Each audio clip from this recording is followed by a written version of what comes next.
So once satellite is tested and that we are sure and convinced that it's safe and healthy, so one of the first operations is what we call a feed check. That's where we actually made the satellite to the launcher adapter, which is a mechanical assembly that makes the interface between the launcher itself and our satellite. So it's a specific interface device, which normally has been checked and verified by a lot of people and different interfaces, but ultimately we always perform what we call a feed check a few days or few weeks before the launch in order to be sure that we don't have a last minute surprise.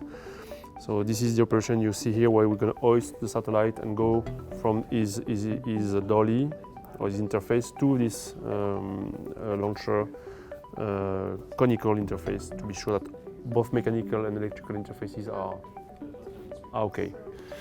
So yeah, that's exactly what you see here. So you have a satellite and we are going slowly to make the satellite to this black structure, which is actually part of the launcher, and where we check that everything is fitted correctly, both mechanically and also all the electrical connection that we have between the launcher and the satellite.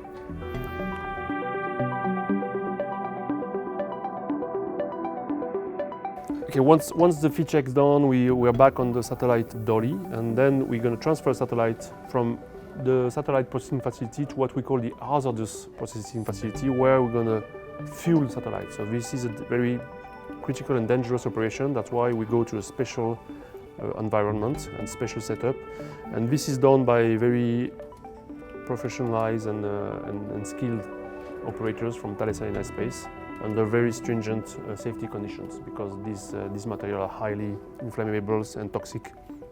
So it should be done very carefully. So there is a transfer to the fueling hole, and then we're going to move to the fueling itself.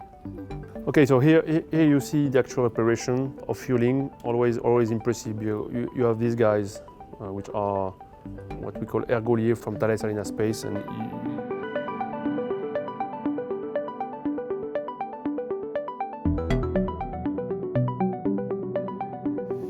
so you have these two big tanks, which are what we call the drums, propellant drums. You have two types of propellant, so we fill one tank after the other, and it is a stressful operation for them. It's a long operation. It takes 1 day for each tank, and you see they are using all this specific suit.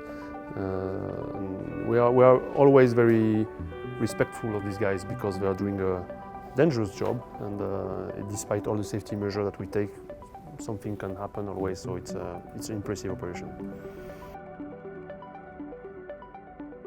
So you have the two propellant are hypergolic propellant. That means you have an oxidizer